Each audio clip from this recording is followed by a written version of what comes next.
Ini satu lagi ilmu bahawa manusia ni kalau dah terlalu lama sangat dia ditanam, tulang-tulang lain ni semua dah hancur dah.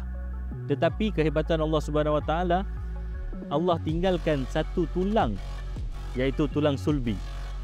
Tulang hujung sekali dekat tulang belakang kita ni. Oh, kat ujung sekali dekat tu. punggung ni, kat Ya, punggung betul. ni. Betul. Ekor tulang tu. tulang tu. Tulang itu tak akan hancur walau bagaimana sekali pun terjadi.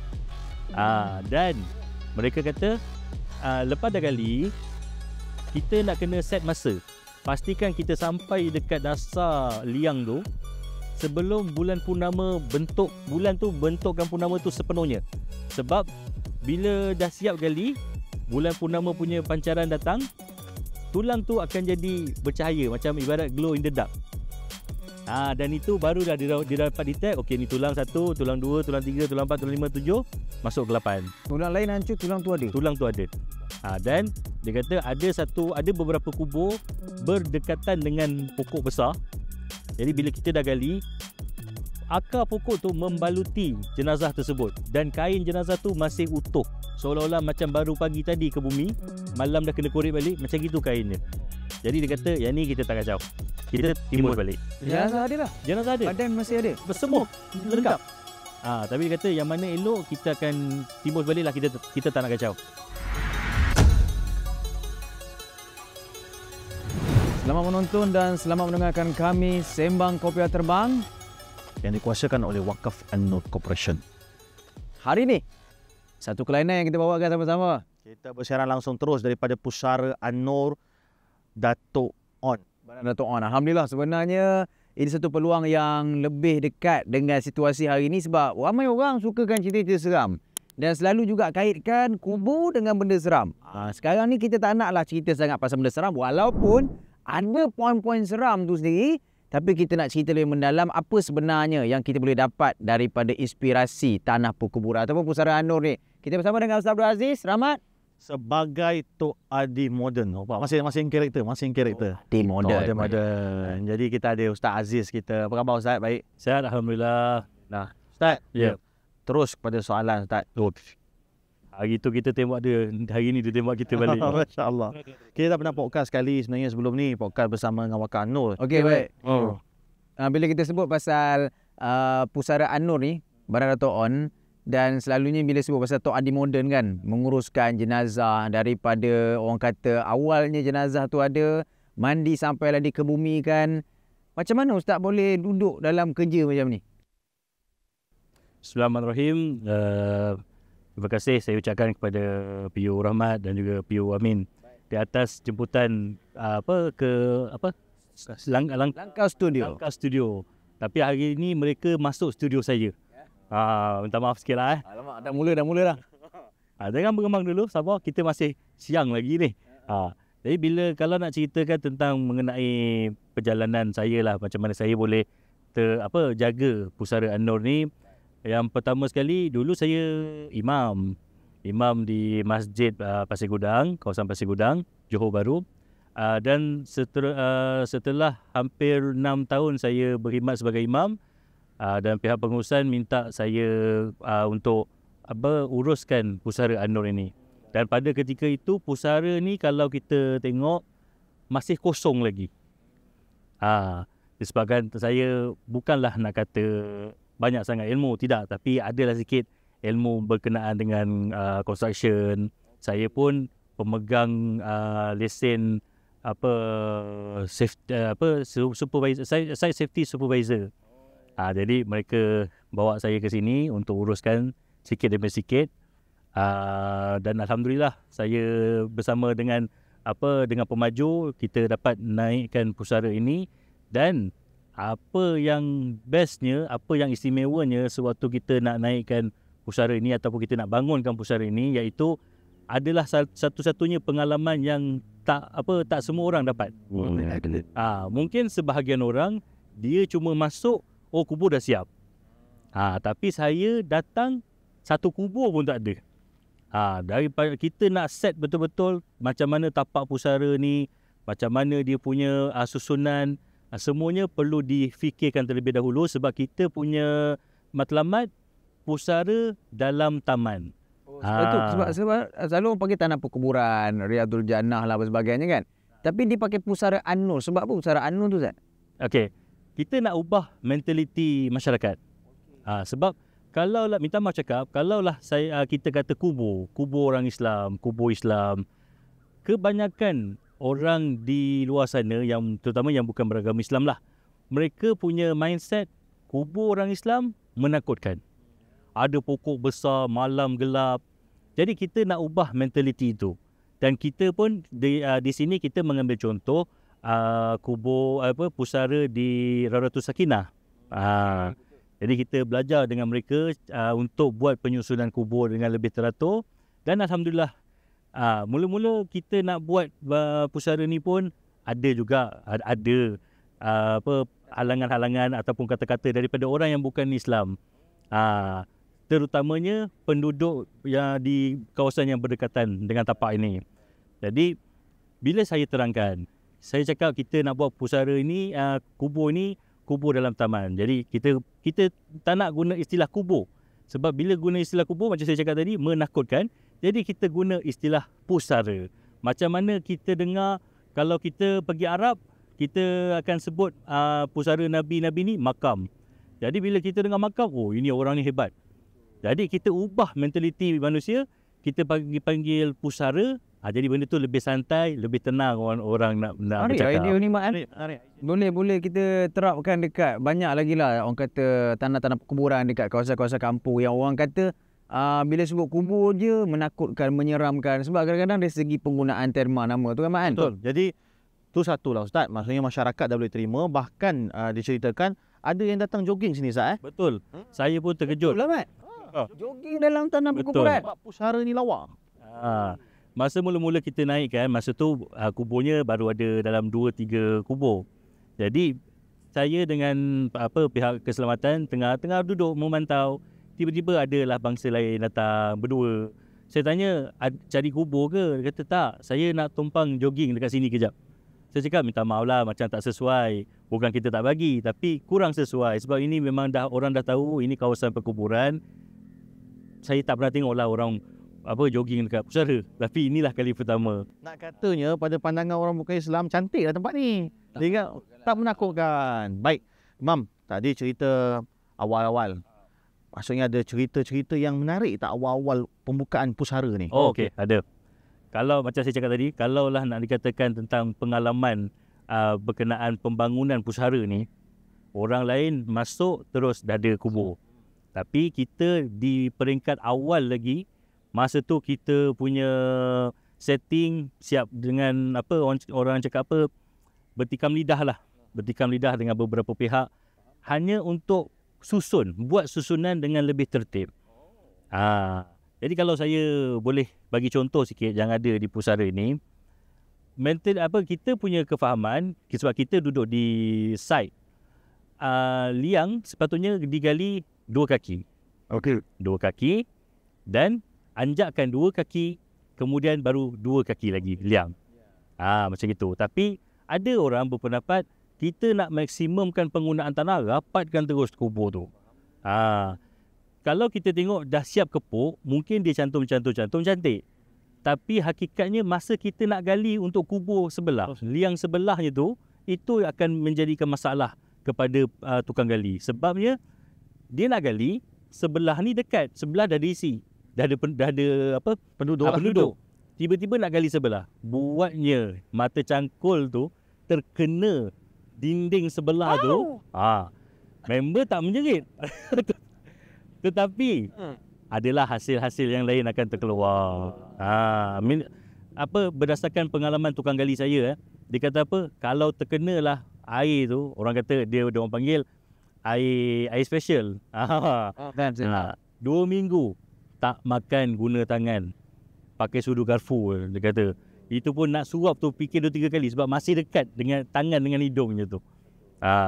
Sebab saya pun memang sejak daripada arwah ayah saya meninggal pada tahun lepas, memang setiap Jumaat ataupun setiap minggu tu saya akan usahalah untuk azam, untuk hadir, untuk ziarah. Dan kubur kawasan ayah saya tu memang kawasan kubur baru tau. Jadi bila dia kawasan menurun, kawasan berbukit menurun. Jadi bila kubur-kubur baru dikorek kan Rahmat kan, dia akan menyebabkan air daripada atas turun. So lagi-lagi musim hujan, kubur akan jadi penuh dengan air, dan air tu bukan air biasa. Air badan manusia. Jadi saya nak tanya dengan Pio Amin. Ya. Kuburnya tu digali daripada bawah bukit naik ke bukit atau daripada atas bukit turun ke bawah? Atas ke bawah. Okey. Ni minta maaf ya tuan-tuan dan puan-puan kalau mungkin ni cara saya dan tim, sebab kita fikir bila hujan air akan turun. Jadi kita kena gali bawah dulu. Dia nampak, dia tak ada nampak bukit sangat, tapi dia menurun. Kita faham betul. Air daripada atas dia akan menurun. Patutnya daripada bawah naik ke atas. Oh, so technical tu pun kena tahu. Benda tu pun Sebab kita kena fikir. Dia boleh memang kuat bau dia kat situ. Dekat situ. Tapi sebenarnya itulah bau badan kita sebenarnya. Bukan nak kata ni jenazah ni berdosa apa tak. No. Itulah badan kita setelah kita dikebumikan, bila dah bercampur dengan tanah, dan kat situ kau boleh menginsafkan kita sendiri. Betul Ustaz? Sebab kita kena faham satu benda, tubuh manusia ni, dia lepas 3 hari badan kita ni dah mula hancur. Dia bukanlah hancur sepenuhnya, tidak. Dia dah mula mereput dan dia akan mengeluarkan darah serta minyak. Badan kita pun ada minyak juga. Macam mungkin ada beberapa orang tak faham. Contohlah tuan-tuan makan kambing, makan nasi Arab lah, tak kisahlah brand apa pun. Bila dah makan, bila habis makan, kita lepak kejap dengan tahap tangan tak basuh, kita akan nampak ada lemak-lemak tu kan. Asalnya dia minyak. Tapi dia dah beku, dia jadi lemak. Macam gitulah badan kita. Kita pun ada minyak kita sendiri dan dia akan membeku. Cuma bila kita dah tanam, yang naik cuma minyak yang pure minyak saja. Minyak dan juga darah-darah yang lebihan. Sebab bila kita dah kebumikan, bila dah sampai 3 hari, kadang-kadang yelah macam sekarang pun musim hujan. Jadi bila air dah mula bertakung dekat dalam liang, kalau keadaan tanah sekeliling tu berongga, betul. Alhamdulillah, jadi air boleh serap. Tapi kalaulah tanah tu tanah liat ataupun tanah terlalu mampat, tanah orang kata tanah asal. Tanah asal biasanya mampat. Jadi dekat situ akan ada kesukaran air nak serap. Jadi air tu nak ke mana? Naik ke atas. Air tu pun dia turun daripada atas kan? Ya, betul. Betul. Bila air tu kita tengok kan, kalau ada pengaliran longkang, air yang turun pakai longkang, kita nampak dia macam air macam lepas kita cuci tangan kan. Betul. Memang dia ada minyak kat situ. So kalau kita duduk seorang, kita selalu pergi kubur, kita akan dapat rasa tau. Dia tak selalu, tapi kadang-kadang bila ada korek kubur banyak 2, 3, 4 nak ready kan, kita akan nak dapat bau tu. Betul. Ustaz, tadi saya duk perhati kuburan ni kan. Semuanya cantik lah tersusun. Tapi ada satu kubur ni dia terkeluar. Memang sengaja ke apa cerita Ustaz? Sebab nampak macam dia outgrade lah. Okey, baik. Jadi kalau nak dikatakan tadi Pio Rahmat dah cakap Tok Adi moden. Kalau yang orang di luar sana mungkin faham Tok Adi ni tukang gali kubur. Betul. Bukan Tok Adi ni, janggutnya mesti putih. Betul. Saya pun dah mula dah. Alhamdulillah. Tapi alhamdulillah saya belum lagi tahap tu. Saya disebabkan kita moden, kita ada excavator dan kita gali separuh dulu. Kita gali separuh dalam lebih kurang dalam 5 kaki. Lepas tu baru kita sambung lagi 2 kaki untuk buatkan dia punya liang dalam tu. Liang tu pakai handmade Pakai handmade lah. Tetapi istimewanya pusara yang pertama ni, masa tu kita belum ada excavator. Jadi pukul 6 pagi peristiwa tu berlaku. Saya dengan tim mula gali dalam keadaan hujan. Alhamdulillah hujan tak lebat lah. Tapi hujan tu boleh tahan jugalah. Jadi daripada atas sampailah ke bawah kita gali secara manual. Liangnya alhamdulillah, liangnya okey, masih menghadap kiblat. Cuma kalau kita tengok dia ada sikit je pergerakan disebabkan masa tu kita punya ukuran dengan tali, kita dah tarik tali untuk ukur semua biar sekata. Tetapi disebabkan rumput di keliling pusara tu dah naik cantik, jadi kita pun tak nak kacau lah, biarlah dia terletak dekat situ saja. Tapi liangnya masih mengikut arah kiblat, cuma kepuknya ada sengit sikit saja. Jadi yang itu tak ada apa-apa isu lah. Dan saya pun dah menghubungi pihak waris dan pihak waris pun dah faham. So tak ada apa-apa konflik lah. Dia ada cerita ke Ustaz antara kubur yang pertama dan kubur-kubur yang lain ni? Ada. Kalau nak cerita, banyak cerita. Tapi saya petik lah beberapa cerita lah yang saya boleh kongsikan untuk Pusara An-Nur ni. Kalau lah kita tengok pada kubur yang pertama ni, dia kalau di staf Wakaf An-Nur ni kita dah faham lah. Ini adalah kubur bekas bos kami, ex-bos kami. Dan pada kubur pusara ni dibuka pada 22 Oktober 2021. Tapi dia dikebumikan sebelum 22 Oktober. 1 September. Ya. Dia dikebumikan pada 1 September. Masa tu arwah jumpa saya. Arwah kata, "Mam, bila pusara ni nak buka? Aku nak tempah satu liang untuk aku." Allah. Dia macam orang kata macam dah tahu lah kan. Tapi saya cakap lah, nantilah bos, pelan-pelan. Banyak lagi kerja nak buat. Dia siapa? CEO? Dia Bekas CEO Wakaf An-Nur. CEO yang pertama? Ya. Oh, CEO yang pertama. CEO yang... Jadi dia berjumpa dengan ustaz, kira bergurau. Dia bergurau lah tu. Bila kubur buka Sebab dia hobi dia suka menanam. Jadi dia ada masa tu dia tanam pokok bunga dekat kawasan masjid, terjumpa. Tu dia tanya. Jadi bila dah sampai masanya, malam tu kita dah tolak dah tarik tali.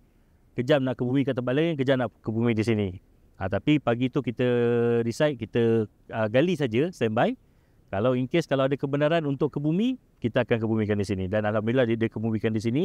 Dan yang paling istimewanya sekali di sini, tuan-tuan dan puan-puan, selepas 2 bulan dia seorang saja penduduk di Pusara An-Nur ni, lepas 2 bulan tu ditakdirkan ada seorang jenazah perempuan nak kebumi di sini. Tapi last minute dia pindah ke bumi tempat lain. Selang 2 hari masuklah satu lagi jenazah perempuan, iaitu jenazah arwah maknya sendiri. Allah. Jadi 2 kubur ni pada saya special lah. Sebab saya pernah tanya dengan menantunya. Saya tanya apa sakit maknya. Dia kata maknya tak sakit apa-apa. Cuma mak dia hanya sakit rindu. Rindu pada anaknya. Sebab yang saya fahamkan adalah anak ni seorang yang sangat berjasa pada Betul. mak dia. Dialah yang jaga mak dia sampai kan berhenti kerja sebab nak jaga ibunya. Ni kuburnya almarhum Yusuf bin Rahmat. Ya, betul. Anak lah. Mana dia mula-mula, kemudian selepas 2 bulan tu, emaknya. dia pula kat sini. Allahu Akbar. Sebelah ni. Nanti kita akan tunjukkan secara dekat visualnya, yang mana inilah bekas CEO Wakaf An-Nur yang mengusahakan tanah ataupun pusara An-Nur ni yang banyak berjasa. Akhirnya Allah Ta'ala terima amal dia. Kita tak tahu kan, benda-benda yang macam tu lah usaha-usaha kebaikan kita buat wakaf ni. Kadang-kadang benda tu kecil saja, bincang lah, orang kata kita sumbang sikit. Tapi Allah Ta'ala rezekikan dia disemadikan dengan ibu dia. Kalau dekat dunia pun Tuhan tunjuk mak boleh duduk sama-sama dengan mak, takkan dalam syurga tak boleh tarik tangan. Allah, insya-Allah. Dia ada satu amalan yang saya boleh kongsikan. Saya dah dapat izin daripada warisnya. Baik. Saya cakap apa amalan dia sampai berlakunya peristiwa macam gini. Dia kata apa? Dia tak pernah lupa dengan mak dia setiap hari. Dia balik kerja macam mana penat sekalipun, dia akan tetap singgah rumah mak dia sekejap. Walaupun 10 minit, yang penting dia dapat tengok mak dia. Lepas tu dia kalau perlu beli ubat ke kena bawa pergi klinik ke, dia akan bawa, dia akan usahakan. Lepas tu baru dia balik. Ni real story, bukan drama ni. Ni kubur dia, ini kubur mak dia. Jadi apa lagi yang kita nak nafikan dengan kebaikan buat baik dengan mak dan kebaikan berwakaf, Ustaz? 2 gabungan yang cukup cantik. Ini 2 kubur. 2, 3, 4, nombor 5. Kalau tak silap saya nombor 5. Seorang lelaki. Dia dah agak berumur lah. Malam tu dia ke bumi malam. Dia jenazah pertama yang kita ke bumi malam. Jadi bila dia ke bumi, bila kita sampai, kita dah siap semua liang.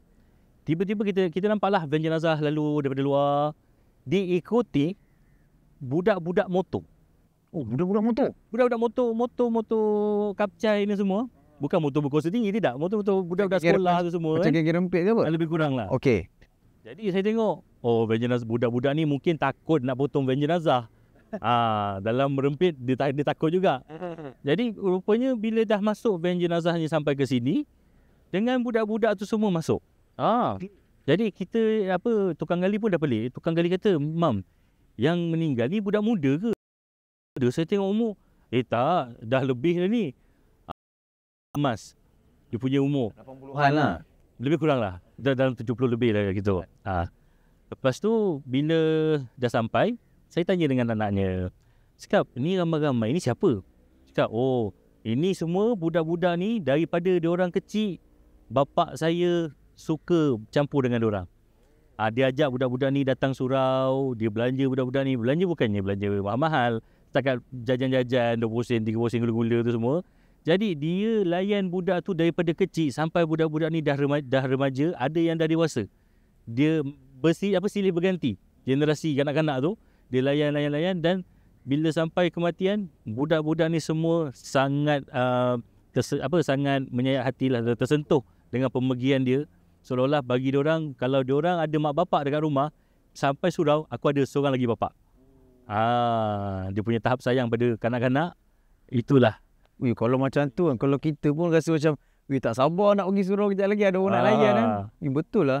Kadang-kadang budak-budak ni bila ada orang tackle dia sampai tahap macam tu, mungkin pakcik ni pun arwahnya duduk depan pintu tunggu seorang. Dia tahu siapa yang tak datang, siapa yang sakit. Sebab tu bila masa masa bertugas di masjid dulu, saya cukup pantang kalau pakcik-pakcik ni datang jadi pahlawan marah budak-budak. Itu biasalah kan. Ada Saya dia cakap dulu dia pencen pegawai immigration. Dia pencen kan. Jadi dia lagi surau dia bawa lah sekali, dia terlupa kadang-kadang. Mungkin lah kot, in karakter lagi lah ya. Kadang-kadang lah. Betul. Saya banyak diam hari ni bukan apa, sebab ini semua adalah bukti-bukti orang yang husnul khatimah. Satu dua cerita. Saya tak tahu saya dengan Amin ni husnul khatimah ataupun tak, tapi moga-moga nampaklah kita selalu dengan wakaf, selalu dengan masjid, selalu dengan dakwah ni. Moga-moga adalah cerita-cerita baik. Itu je lah amal kita. kita nak dapat husnul khatimah. Betul, Min. Apa lagi amal yang kita nak buat, Mat? Ingatkan banyak diam takut. Tak takut. Mana mungkin kita takut dengan tempat yang dikatakan sebagai salah satu destinasi sebelum ke syurga, insya-Allah. Tapi Ustaz, kita tengok konten juga dalam social media, kita pun tengok trend.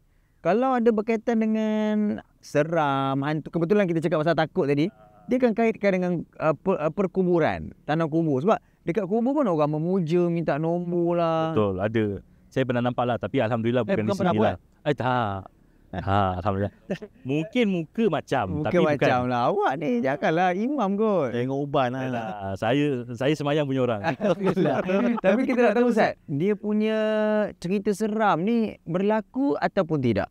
Ataupun seram dia ni seram macam mana? Menakutkan ke kubur ni? Kalau tidak di sini, mungkin di tempat lain lah, Ustaz. Okey.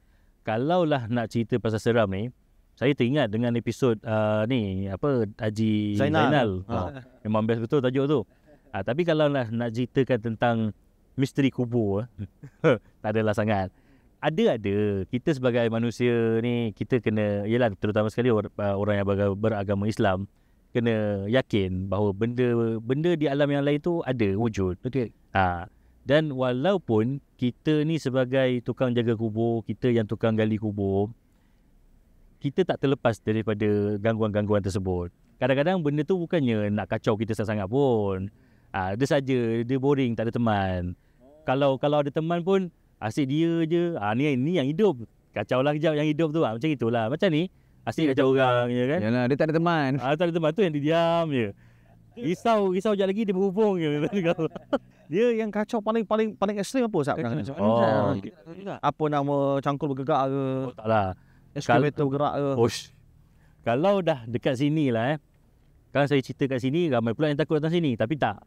Kalau kat sini yang pernah saya alami lah. Masa tu, kita sebelum ni, pusara ni 24 jam security ada jaga.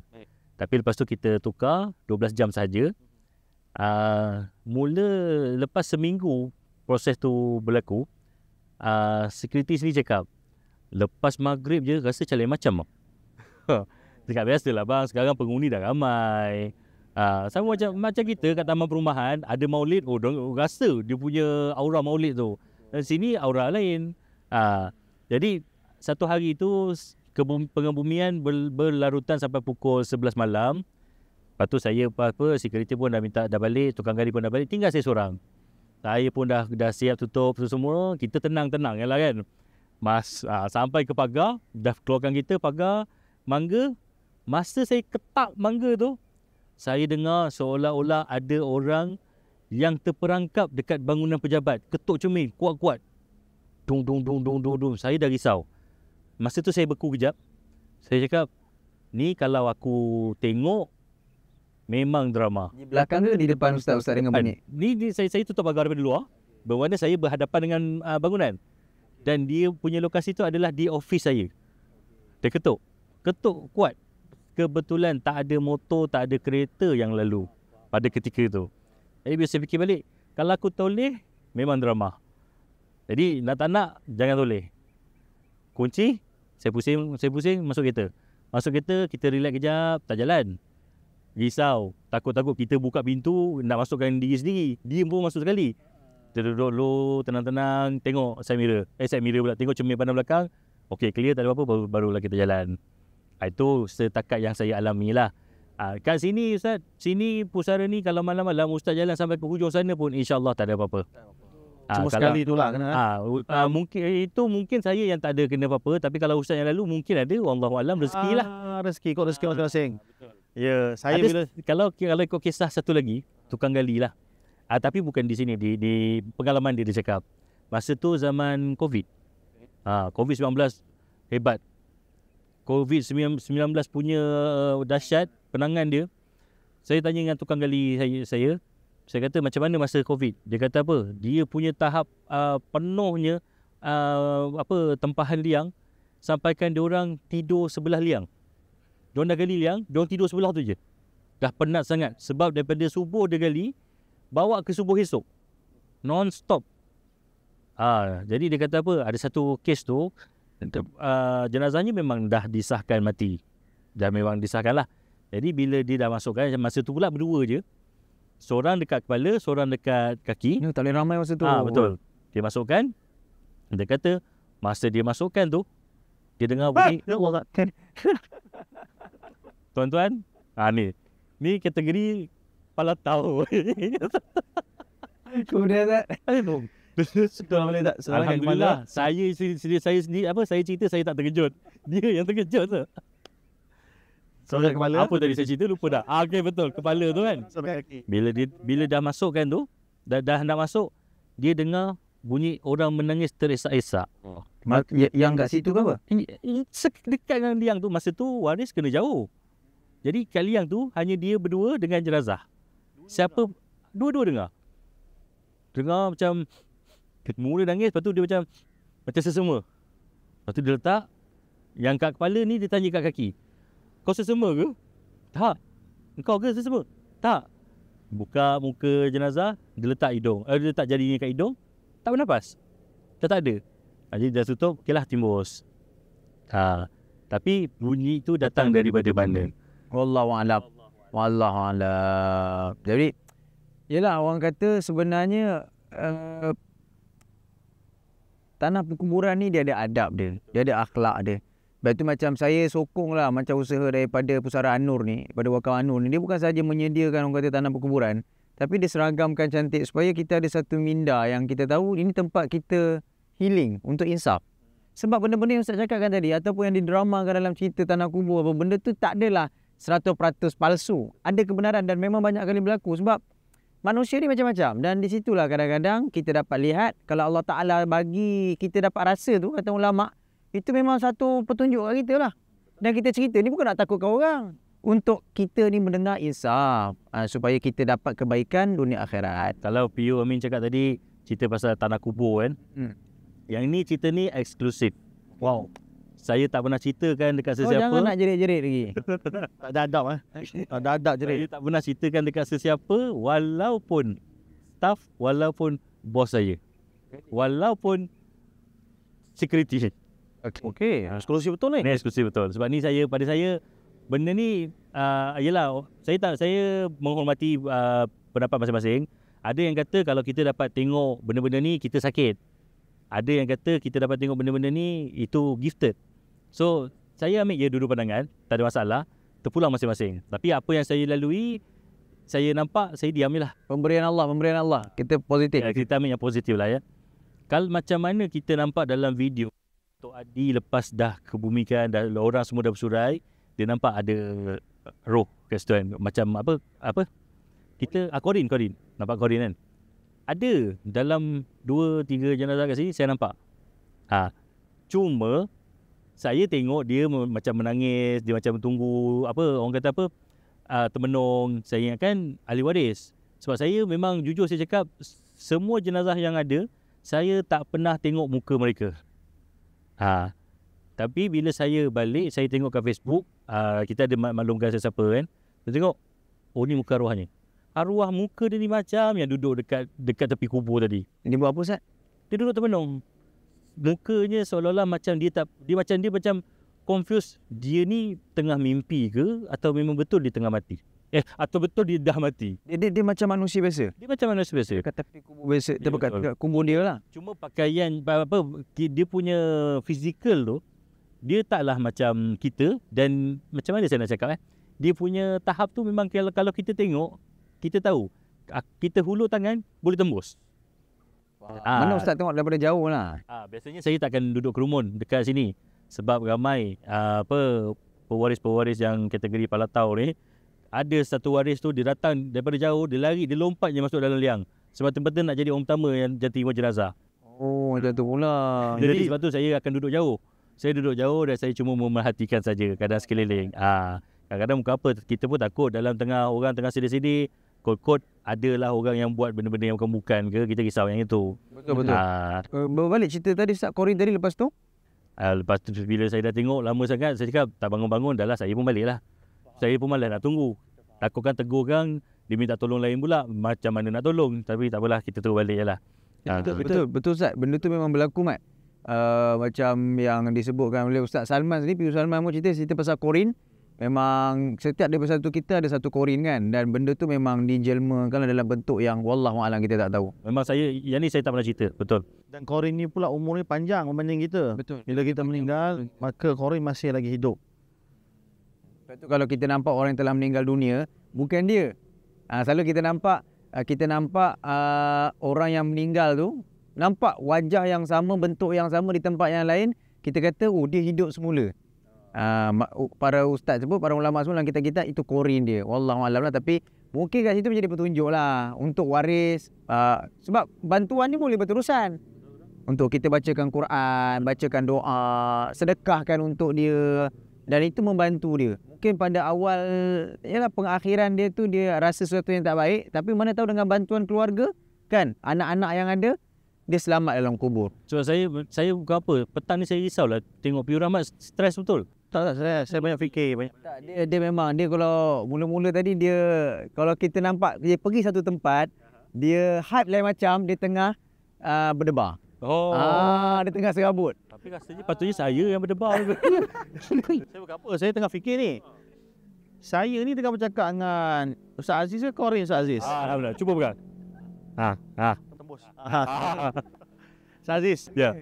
kisah indah sudah, kisah rare sudah. Ada tak kisah yang sedih lah kita kata? Kalau bukan di kubur ni, masa sedih tu Ustaz, dia sedih yang kita kata minta jauh lah barangkali kan. Benda-benda contoh Ustaz. Banyak kita tahu bahawa pengurusan jenazah ni tak ada waris yang datang. Allah, sedih. Waris tak ada datang, waris sibuk barangkali, ataupun waris pun benci dengan almarhumah. Barangkali Ustaz banyak pengalaman pasir gudang, Datuk On. Ada beberapa juga. Cuma yang ini sebabkan sedih saya tak tunjukkan lah, saya tak bagi tahulah kubur yang mana kan. Yang mana masa jenazah sampai pun yang datang bawah 10 orang. Saya macam confused. Saya kata, ada nak tunggu family lain tak? Ada family pun macam, tak apa lah Ustaz, tu tanam lah. Ada tapi tak ada, tanam lah. Tanam dia tu, cara tanam lah. Macam menyampah. Cakap, kenapa tak macam ni kan? Tapi yalah, kita pun tak naklah terlalu menyibuk. Jadi kita dah uruskan semua, dah baca talqin. Itulah satunya jenazah, habis talqin terus semua balik. Tak ada tunggu dia nangis-nangis ke, tak ada. Dia terus balik. Cuma saya pun tak ada nak tak ada bertanya. Sebab kita risau kok kan nanti orang kata dah jaga kubur. Lepas tu sibuk pula nak tahu kan. Cakap walaupun hakikatnya kita ni nak ambil tahu bukanlah sebab nak kepo, tidak. Tapi kita nak ambil tahu ni untuk jadikan iktibar pada orang lain. Mungkin kita boleh kongsikan pada orang lain kan. Dan juga kalau satu part lagi, untuk kubur ni kita dah buat susunan yang cantik. Jadi yang dah pergi senang jaga. Cuma yang susah yang hidup. Yang masih hidup ni susah nak jaga. Semaka minta maaf cakap lah tuan-tuan dan perempuan. Mungkin saya rasa bukan di sini saja. Mungkin di tempat-tempat lain pun sama. Kita dah set ke bumi macam gini, kebunnya macam gini. Okey. Jadi waris masa sedih dia kata okey. Jadi bila kita bagi tempoh bertenang selama 100 hari, bila jumpa balik, tak boleh, saya tak nak ni. Cakap, lah, dah cerita lain pula. Faham. Jadi kita pun buat design kubur lain. kita pun ambil langkah. Yelah, kita buat bincang. Saya kata, kita dah mudahkan urusan Tuan. Jadi Tuan mudahkan urusan. Kita sama-sama memudahkan urusan. Tapi tuan-tuan dan perempuan, lepas saya ambil alih jaga kubur ni, baru saya tahu satu benda. Dan benda ni selama ni saya tak pernah tahu. Dan orang lain pun kalau nampak, orang lain akan jatuh hukum pada kubur tersebut. Faham. Kalau kita perasan kita pergi kubur-kubur, tak kisahlah kubur mana-mana sekalipun, tiba-tiba kubur tu mendap. Mendap yang teramat sangat ke dalam. Mulut kita akan cakap apa? Apalah dia ni buat dalam hidup. Orang kita, netizen kita laju je buat kerja, jatuh hukum. Tapi bila saya dah belajar mengenai pengurusan kubur ni, baru saya faham bahawa ini saya betulkan pandangan masyarakat. Minta maaf kalau tuan-tuan rasa tuan-tuan tak bersetuju, saya pun tak boleh nak buat apa. Kecam lah Ustaz, apa lagi? Saya tak kisah kalau dikecam, tapi kalau boleh janganlah. Ini ilmu untuk tuan-tuan dan perempuan juga. Supaya kita pergi kubur, kita tak jaga mulut kita. Kalau kita nampak kubur tu dah terjelus ke bawah sangat, jangan kata jenazah tu bermasalah. Tidak. Hakikat yang sebenarnya, kita kan liang, daripada kita ambil dari sini, permukaan, digali 5 kaki, lepas tu ada liang 2 kaki lagi. Lepas jenazah masuk dekat liang tu, kita akan tutup dengan papan. Papan tu sebenarnya dah sampai masa dia reput, dia pecah. Jadi tanah yang atas yang ditahan ni termasuk. Dia turun lagi 2 kaki. Sebab itulah bila kita tengok pun standard akan jatuh, tanah tu akan jadi 2 kaki juga dia jatuh. Dia tak akan jatuh lebih daripada 2 kaki. Jadi bila kepuk sampai, kita top up balik tanah dan kita letak kepuk tu. Kalau untuk makluman, kepuk yang ada di sini hanya acuan sahaja. Kita tak buat, kita tak bina apa-apa. Boleh dipindah. Jangan risau, orang takut sekarang, saya ni tak nak buat kepuk ni sebab benda ni Nabi tak buat. Betul. Kepuk yang dibolehkan, kepuk yang boleh dipindahkan. Yang tak boleh kau buat bangunan atau KLCC tak jadi. Duk buat piling apa semua kan. Ada waris yang jumpa saya, dia cakap. Kau ada pengalaman okey. Kita ada isu sikit. Saya ke? Saya Rahmat ke? Awak confirm saya Rahmat? Awak yang suka sangat. Okey, sama Ustaz. Lepas tu ada waris datang jumpa saya, marah. Ajak bergaduh pun ada. Sebab dia kata apa? Ini kita buat bina benda ni. Saya cakap, dia siap buat persamaan. Cuba Imam tengok dekat perkumpulan Bakit, letak batu seketul je.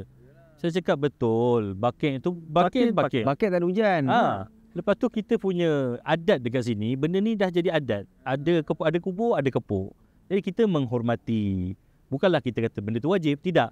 Tetapi untuk menjaga imej Islam tu sendiri, kita kena ada buat satu SOP untuk menjadikan kubur ni sejajar, sama. Betul.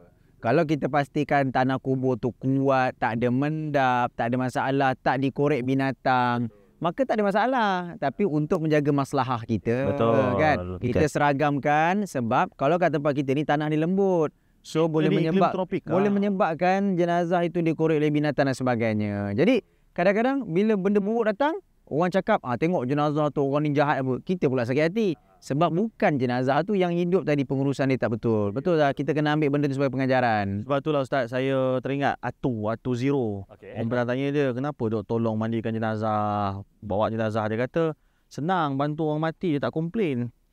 Kalau bantu orang hidup banyak komplain. Betul tu. Oh, orang Kavanur lagi banyak kisah tu kan. Tolong orang hidup ni, ya Allah, macam-macam. Ustaz, kita tiba-tiba di penghujung rancangan. Oh, dah berhujung dah? Penghujung. Banyak lagi nak cerita ni Ustaz. Kalau kita letak pokok ni tak apa ke Ustaz? Kan ada pokok kan dia seragam. Tapi nak letak pokok tu purple, bunga-bunga, okey ke Ustaz? Boleh, tak ada masalah. Cuma kita dalam proses nak menyeragamkan. Tapi insyaAllah lah kita ambil masa sikit lah untuk seragamkan. Macam kumbu arwah saya pun macam tu juga. Dia nak seragamkan tapi tak semualah sebab nak buat kebun ni ada kos dia juga Ustaz. Ada kosnya juga. Ada kos juga tapi ada yang bila dah ke bumi dia tinggal macam tu. Contoh Ustaz, kalau dia tinggal macam tu kita pun tak boleh kontak waris dia dan dia macam dia ganggulah ekosistem macam mana Ustaz? Kita keluarkan dia sendiri ke macam mana? Itu kita ambil keputusan, kita akan tanya pada waris-waris yang berkemampuan. Kod-kod kalau diorang sudi untuk taja, alhamdulillah. Ini tak berlaku lagi lah. Yang itu rasanya macam ada. Tapi yang itu tak apalah, itu saya diamkan aje lah dulu. Saya tak nak cerita sebab saya tak nak memburukkan keadaan. Itu memang jadi isu. Mana-mana tanah perkuburan yang nak diseragamkan Mat, diorang kita ni usaha tau macam geng-geng yang muda-muda macam Ustaz Aziz macam kita ni, kita nak cantikkan sebab yang kita cerita pada awal tadi, minda kita semualah. Tapi tak ada kerjasama daripada waris. Bagi orang benda tu satu kejutan budaya. Apa ni kubur macam gini ni? Jadi bila kita 5-6 dah cantik ni bukanlah bermar-mar kan, dah macam ni je putih. Tapi sebelah tu tak dijaga, tak diurus. Jadi kita pun rasa macam tak sedap lah. So bagi keluarga yang anda yang menonton hari ni sebenarnya, usaha yang kita buat hari ni, kita nak ubah kawasan perkuburan kita supaya jadi taman untuk kita, taman keinsafan kan. Taman kita relax, bukan taman yang menakutkan. Ustaz, soalan saya pada saya yang terakhir Ustaz. Hujung tadi lah? Hujung ni. Soalan pada saya akhir, Amin akhir satu Okey. Oh ya, macam mana? Double akhir. Satu seorang Ustaz. Lepas tu Ustaz pun boleh tanya kami. Biasa kalau guest tanya host, itu episod terakhir je lah Ustaz. Itu episod terakhir je Ustaz. Okey, syarat. Ustaz, syarat masuk kubur ni Ustaz. Pastikan dah matilah. Saya tak akan keluar lah. Yang hidup susah pula nanti kan. Malam komplain. Ustaz dah pernah rasa kematian Ustaz? Okay. Untuk pusara An-Nur Bandar Dato' On ni, kita buat masa ni kita buka kepada penempatan setempat sahaja. Dato' On dan kawasan sekitar, beberapa taman. Kalau ahli karyah ni Dah sampai 1,000. sampai sebab kita bukan ambil kira Bandar Dato' On saja. Taman-taman yang berdekatan sekitarnya pun kita ambil kira. Cuma untuk untuk pusara An-Nur ni, batu yang kita dah plotkan kedudukan dia dapat menampung lebih kurang dalam 3,916 jenazah. 3,916. Tak termasuk tanah poket orang panggil. Tanah saki-saki baki tu masih boleh masuk lagi. So lebih kurang, kalau dalam kiraan saya lebih kurang dalam 4,000 jenazah boleh masuk. Kejap je ni. Memang kejap je. Tak silap saya lah. Sebabkan kita tak buka pada awam. Oh. Jadi dia ada lambat sikit lah. Tapi macam kami kenal Ustaz Belejas lah. Jauhnya kau nak ke bumi kat Johor, nak nyusahkan rem bawah. Dia kata dia ada calon orang Johor. Sebab tu dia masuk Wakaf Fest. Dia tawarkan diri dia. Korang berani memfitnah aku kat atas perkuburan. Dia bukan apa. Kita kan ulang alik ceramah Johor, Min. Manalah tahu kan. Kejap lagi ni pun kita nak pergi ceramah di keluar. Boleh lock Ustaz? Member boleh lah. Tapi Mati ingat, pakai kabel. Ingat CEO pun lock tu alhamdulillah kat sini. Tapi kita ikut peraturan lah Ustaz. Ada syarat yang pertama, ahli karya sini. Kedua mati. Ada lebih kurang dalam 3,900, kira 4,000 lot jugalah. Untuk tambah. So yang kedua mati. Dan untuk orang sekeliling ini. Jadi kalau kita tengok hari ni Ustaz, isu dia sekarang ni tanah perkuburan tak cukup di KL. Kan sekarang tengah trending ni, isu semasa ni. Tanah perkuburan dekat KL tak cukup. Ada yang plan untuk buat tanah perkuburan bertingkat. Dia macam mana sebenarnya Ustaz? Kalau dari segi research Ustaz, pengalaman Ustaz? Kalau dari segi tanah kubur bertingkat ni, saya tak ada pengalaman. Jadi saya tak berani nak komen. Cuma yang saya pernah tanya pada seorang hamba Allah ni, dia pun tukang gali. Dia terlibat dalam dalam pengalihan kubur lama untuk dijadikan tanah kubur tu tanah kubur recycle di kawasan Mersing, lebih kurang dalam 200 kubur. Dan dia juga antara orang yang terlibat dalam pemindahan kubur si bongkok di Tanjung Puteri. Dia ada kebumikan saya tak boleh bagi tahu tempatnya, takut tuan-tuan cari pula bawa benda-benda tak senonoh. Oh, si bungkuk yang bukan legenda ke? Ya, betul. Kubur yang mereka jumpa dekat kawasan Tanjung Puteri, lepas dia dah gali kan, dia pindahkan kubur tu di kawasan yang itu saya tak boleh maklumkan lah di sini. Tapi Ustaz, cerita pasal korek kubur lama ni Ustaz, ni cerita benar Ustaz. Saya dapat daripada, mungkin Ustaz pun tahu cerita ni tapi Ustaz tak nak cerita, takut macam over pula kan. Kisah dia daripada penggali kubur, dia nak alihkan tanah perkuburan waktu tu di Pengerang. Dia cerita ada 3-4 kubur, yang ni kubur lama ni tapi kubur tu tak banyak, lebih kurang dalam 30 ke 40 pusara je kubur lama. Baru nak kena alihkan tanah tu, ada isu dah apa kan, kena alihkan ke tempat yang lain, tanah ke tanah wakaf yang lain, bukan wakaf nur, ke tanah wakaf yang lain. Jadi bila diorang korek jenazah, ada 3 ke 4 jenazah yang masih lagi utuh. Betul. Dengan kain kafan dia masih ada. Dan yang diorang kena pasti 2 orang tu cucu dia masih ada tapi dah tua dah. Cucu dia masih dah tua adalah guru Al-Quran di Pengerang. Tapi saya tak dapat maklumat lengkap lah sebab waktu tu saya dengar cerita kisahnya berturut-turut. Semua cerita benda yang sama. Sebab yang saya dengar cerita yang ini kisah di Mersing lah. Kalau tadi di Pengerang, yang ini di Mersing. 200 kubur dialihkan. Mula saya pelik. Saya tanya dengan dia, macam mana 200 kubur tu dialihkan, lepas tu bawa pergi mana? Rupanya ada kisah. Ni pada tuan-tuan yang tak tahu ataupun mungkin tahu, mungkin saya ada tersilap cerita, mohon betulkanlah. Tegur je, jangan kecam. Sebab benda ni orang sensitif. Tapi ini kisah yang dikongsikan kepada saya.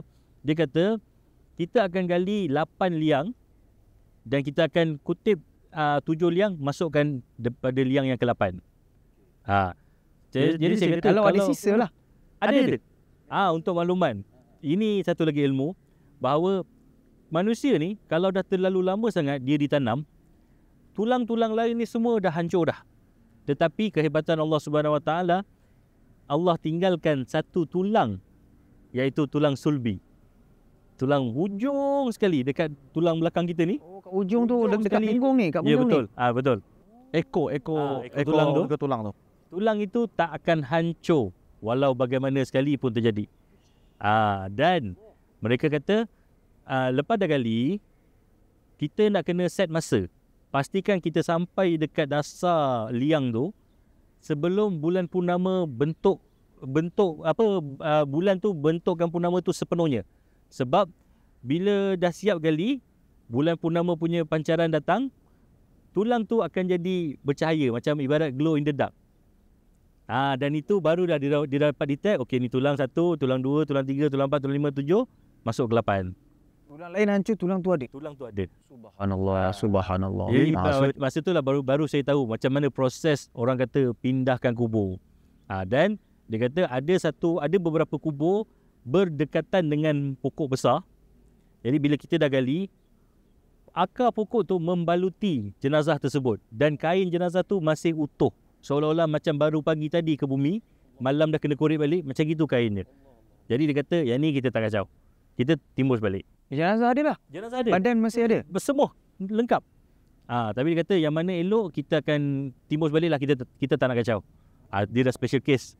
Tapi yang mana yang dah hancur ni, yang tulang sulbi tu kita ambil, kita satukan dalam satu liang. Saya pun dengar benda yang sama. Yang masih elok tak akan dikacau. Itu special case. Apa sebab dia, wallahualam lah. Mudah-mudahan kita menilakan, kita jangan kata kita bertiga, belakang kita ramai lagi yang tengah tengok. Mudah-mudahan semua yang ada kat sini lah. Tapi adat kebiasaan manusia ni, kita akan fun, kita akan hancur kan. Binasa. Bukan kat mana kata kalau kita ni hancur badan kita ni tak masuk syurga kan.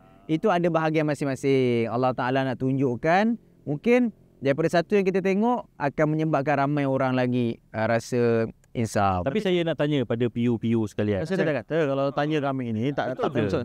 Yang dikatakan bahawa tulang sulbi itulah yang akan yang akan diseru untuk manusia tu hidup semula. Wallahualam. Cuma kalau An-Naba tu lah, yauma yunfakhu fis-suri fatatuna afwaja. Hari ditiupkan sangkakala manusia datang berbondong-bondong kan. Jadi wallahualam ni disebabkan tulang sulbi ke yang macam mana ke, wallahualam lah. Mungkin ada pandangan, mungkin ada kajian ataupun mungkin ada penulisan para ulama dulu yang saya sendiri tak sampai. Ikut jugalah Ustaz, kalau jenis macam hidup kat dunia keras kepala dia kekal Ustaz. Betul. Dia suka terjerit-jerit tiba-tiba pun satu masalah juga tu. Lidah yang panjang. Okey tuan-tuan dan puan-puan, alhamdulillah terima kasih banyak. Cuma Wakaf An-Nur ada plan lagi ke nak buka lagi tanah-tanah pusara An-Nur supaya hari ni orang yang kat luar sana tu ramai sebenarnya yang ada tanah kan, daripada mikir kan bergaduh anak-anak kan. Telefon lah Wakaf An-Nur. Ambil tanah saya ni 2 ekar nak buat tanah perkuburan. Agak-agak macam mana dia punya proses dia? Pertama sekali kita tanah tu kena ditukar hak milik lah. Bila kena tukar wakaf dulu. Tapi sebelum tukar diwakafkan, kenalah jumpa dengan kita, bincang dulu, buat perbincangan antara pihak pengurusan dengan pihak pemilik. Mana tahu kita ada jumpa jalan penyelesaian untuk buka satu lagi cawangan ke? Takkan franchise pula. Satu lagi pusara. Pusara lah. Tapak pusara lah.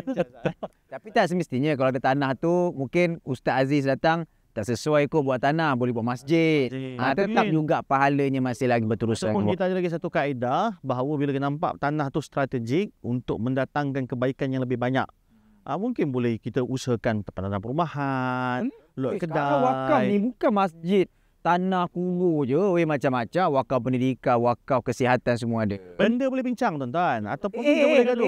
Ni website kat sini. Ada tak? Ada. Nampak ada website kat sini. So klik kat sini. Ini macam level Corin punya iklan ni. Tak nampak itu. Okey Rahmat, selesai soalan kita? Tinggal sikit. Selesai? Alhamdulillah. Sebenarnya dalam kita berbincang ni, hari pun dah makin senja kan. Apa pun sebenarnya dalam kita berbual, ada suka, ada lukanya, bukanlah ada jerit, ada seronoknya, sebab kita nak mengimbangi suasana di tanah perkuburan ni kan. Apa pun pusara An-Nur ni memang cantik, menarik, dan kisah-kisah yang kita dapat daripada Ustaz Aziz tadi memang menginsafkan kita lah, yang mana inilah hartanah kekal abadi kita yang kita kena berjuang di dalamnya. InsyaAllah, jadi kita sedekahkan Al-Fatihah kepada semua ahli kubur pada hari ini. Bismillahirrahmanirrahim. Fatihah. Bismillahirrahmanirrahim. Bismillahirrahmanirrahim. Maliki yaumiddin.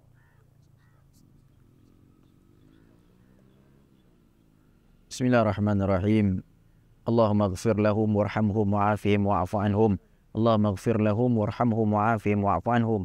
Allahumma ighfir lahum warhamhum wa'afihim wa'afu anhum. Wa akrim nuzulahum wa wasi' madkhalahum waghsilhum bil ma'i wal thalji wal barad. ونقه من الخطايا كما ينقى الثوب الأبيض من الدنس وابدلهم دارا خير من داره وزوجا خير من زوجه وأهلا خيرا من أهله وأدخلهم جنة يا الله وأدخلهم جنة يا الله وأدخلهم جنة يا الله وأعيذهم من عذاب القبر وعذاب النار اللهم يسر له أمورهم يا الله اللهم يسر ولا تعسر ربي تمم بالخير وصلى الله سيدنا محمد وعلى آله وصحبه وبارك وسلم والحمد bil alamin. Assalamualaikum ya ahli diyaril mu'minin. Insyaallah nahnu bikum lahiqun insyaallah. Allah kami akan menyusul insyaallah. Okey, kita jumpa lagi. Terima kasih. Kalau best panjang-panjangkan, moga-moga bermanfaat. Wakaf An-Nur. Setiap wakaf menjana kebaikan.